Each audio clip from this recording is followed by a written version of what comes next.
Hello दोस्तों, कैसे हैं आप सब। उम्मीद है आप सब मस्त बिंदास झक्कास हो, और अगर नहीं हो तो जल्दी जल्दी से चैनल को सब्सक्राइब कर लो, धीरे धीरे हो जाओगे। दोस्तों, हम सबसे ज़्यादा पैसे कहाँ खर्च करते हैं? ऑफकोर्स शॉपिंग पर। शॉपिंग करने निकल पड़े और नेगोशिएट करना नहीं आता, मोल भाव करना नहीं आता तो भैया शॉप वालों की चांदी ही चांदी हो जाएगी। मोल भाव करने के मामले में हम इंडियंस पूरी दुनिया को ट्यूशन दे सकते हैं। दोस्तों, आज की ये वीडियो बहुत ही ज़्यादा इंपॉर्टेंट है। अगर आप शॉपिंग पर ज़्यादा लुटना नहीं चाहते हो तो इन 12 पॉइंट्स को रट लो तोते की तरह, ताकि सेल्समैन के चक्कर में आने से बच सको। आज मोल भाव का चैप्टर क्लोज ही कर दूंगा। कुछ पॉइंट्स दोबारा भी आ रहे हैं पर अलग एग्जांपल्स के साथ। आज के बाद कभी नहीं कहोगे कि मोल भाव कैसे करें, तो वीडियो कंप्लीट जरूर देखें। तो चलिए शुरू करते हैं आज का ये वीडियो। नंबर 1 है शांति का परिचय दें। यहाँ पर आपकी पड़ोस वाली शांति की बात नहीं की गई है, यहाँ पर चुप्पी वाली शांति की बात की गई है। दोस्तों, जब भी सेल्समैन आपको कोई प्राइस बताता है तो कुछ देर के लिए शांत रहें। बहुत से लोग इस शांति से घबरा जाते हैं और इस हालात में सेल्समैन ये जरूर सोचेगा कि क्या उसे डील पक्की करने के लिए दोबारा ऑफर देना चाहिए। कई बार ये चुप्पी काम कर जाती है और आपको मनपसंद डील मिल जाती है। दोस्तों, यहाँ पर आपको तब तक शांत रहना है जब तक सामने से शॉपकीपर आपको दूसरा प्राइस ना ऑफर कर दे।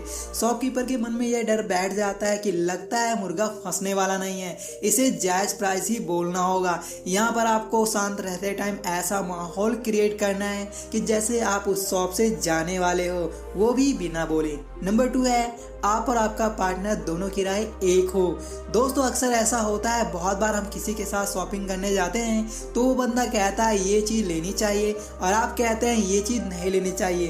तो ऐसे में शॉपकीपर समझ जाता है मुझे किसको बकरा बनाना चाहिए। इसके बाद वह उसे कन्विंस करने की कोशिश करता है।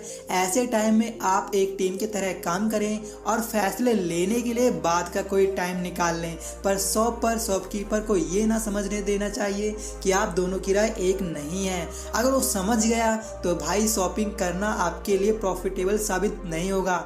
ऐसे टाइम पर आपका डिसीजन और आपके पार्टनर का डिसीजन, दोनों का डिसीजन सेम होना चाहिए। नंबर 3 है दूसरे ग्राहकों के सामने उस दुकान के सामान की बुराई।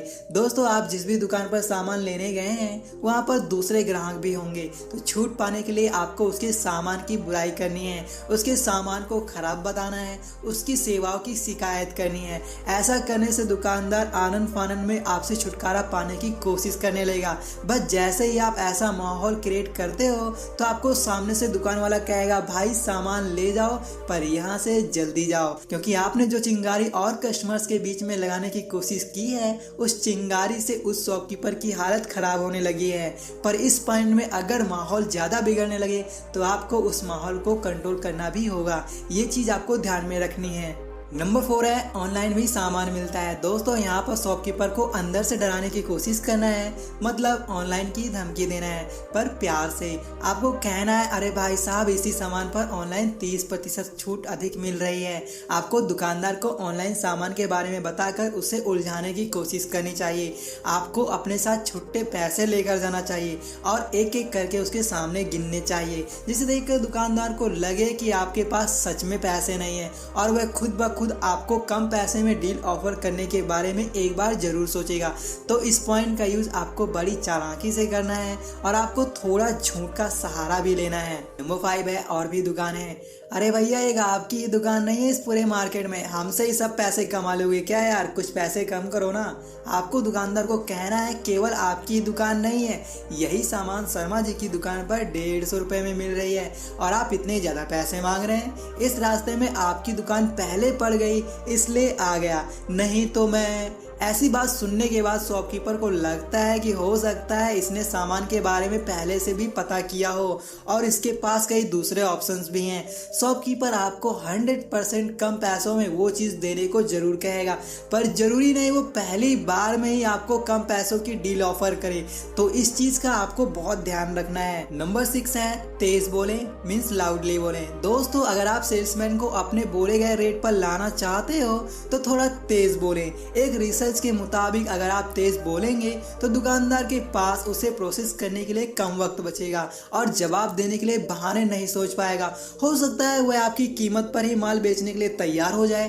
अब यहाँ पर तेज बोलने का ये मतलब नहीं आप चिल्लाकर बात करो।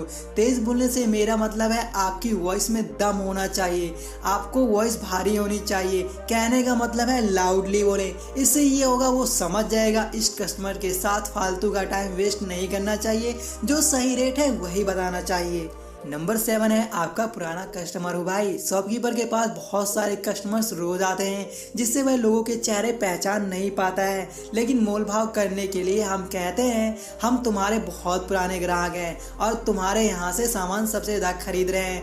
आप उससे यह भी कहते हैं कि पुराना ग्राहक होने के नाते ही सही वह आपको डिस्काउंट दे। पर एक बात आपको इस पॉइंट में ध्यान रखना है, आपको शॉपकीपर से फ्रेंडली बिहेवियर करना है। उसे ऐसा फील कराने की कोशिश करनी है कि शॉपकीपर को लगे कि आप उसके पुराने कस्टमर हैं, आप उसकी शॉप पर पहले भी आ चुके हैं। तो कहीं ना कहीं शॉपकीपर ये सोचने पे मजबूर हो जाएगा चलो यार इसे राइट प्राइस पर सामान दे देते हैं। नंबर 8 है जरूरत नहीं है। ये थोड़ा सा अजीब है लेकिन हमें खरीदारी के दौरान इसका यूज हमेशा करना चाहिए। अगर आपके दोस्त को अस्थमा का अटैक भी आया है तब भी आपको इस टिप का यूज करना है। दुकान पर जाने के बाद आपको ऐसा बोलना है, वास्तव में मुझे इसकी जरूरत तो नहीं है लेकिन इसका डिजाइन अच्छा है तो सोचा देख लिया जाए, जबकि इस समय हमें इनहेलर की जरूरत नहीं है। मैंने बताया है ना आपको सेविंग के लिए एक्टिंग की बहुत जरूरत होती है, तो बस आपको अपनी एक्टिंग का कमाल दिखाना है। जितनी अच्छी आप एक्टिंग करोगे उतने ज़्यादा पैसे सेव कर पाओगे। एक बात और, जरूरत नहीं है इसे कहने का भी एक अलग ही स्टाइल होना चाहिए। ये नहीं कि खड़ूस बनकर कह दो मुझे इसकी जरूरत नहीं है। नंबर 9 है मैं तो स्टूडेंट हूँ भाई। दोस्तों अगर आप स्टूडेंट हैं या नहीं भी हैं तब भी आपको कहना है कि मैं एक स्टूडेंट हूँ। इमोशनल करने की कोशिश करनी है शॉपकीपर को। मेरे पास इतने भी पैसे नहीं है कि मैं अपने खाने का बिल भी दे पाऊँ। मैं छात्र हूँ और मेरे सारे पैसे किताबों और पढ़ाई पर खर्च हो जाते हैं।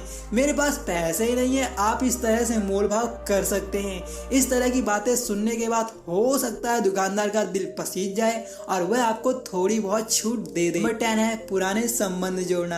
ये टिप आप सब जानते हो मुझे पता है, पर फिर भी मेरी जुबान से भी सुन लो ना यार। दोस्तों आप जब भी सामान खरीदें तो दुकानदार का शहर पूछकर आपको उससे कोई ना कोई दूर का रिलेशन जोड़ने की कोशिश जरूर करनी चाहिए और आपको खुद को भी उसी शहर का बताना है और कहना है कि हम तो एक ही शहर के हैं, कुछ तो कम करो, इतना पैसा क्यों ले रहे हो भाई। जबकि भले ही आप उस शहर के ना हो लेकिन मोल भाव के लिए आपको ये तरीका जरूर आजमाना है। और एक बात, आपको उस शहर की अच्छी खासी नॉलेज भी होनी चाहिए, तभी आपको इस पॉइंट का यूज करना है, वरना शॉपकीपर समझ जाएगा आप झूठ बोल रहे हो।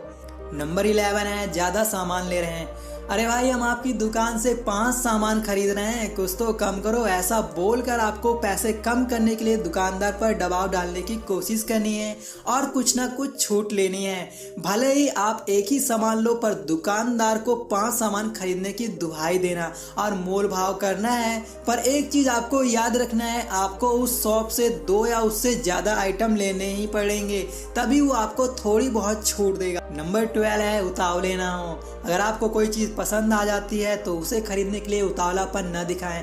सेल्समैन इस बात की परख कर लेता है और इससे वह आपको ज्यादा प्राइस ही बोलता है। आपको ऐसे टाइम पर यह जताना है कि सामान आप तभी लेंगे जब आपको वह सही कीमत पर मिलेगा। उतावलापन अच्छा होता है पर बहुत सारी जगहों पर उतावलापन हमें लॉस की ओर ले जाता है। मैंने देखा है बहुत सारे लोग चीज बाय करने के लिए ऐसे परेशान रहते हैं जैसे वो चीज फ्री में मिल रही हो और इसी बात का फायदा शॉपकीपर उठाते हैं और आपको मुर्गा बनाते हैं। तो मुर्गा ना बने, सब्र रखें, सब्र का फल पैसों की सेविंग होता है। दोस्तों उम्मीद है आपको वीडियो पसंद आया होगा। ऐसी ही नॉलेजेबल वीडियोस देखने के लिए जबरदस्त सेविंग गुरु चैनल को सब्सक्राइब करना ना भूलें। वीडियो अपने दोस्तों के साथ जरूर शेयर करें। मिलते हैं नेक्स्ट वीडियो में, तब तक के लिए बाय, टेक केयर।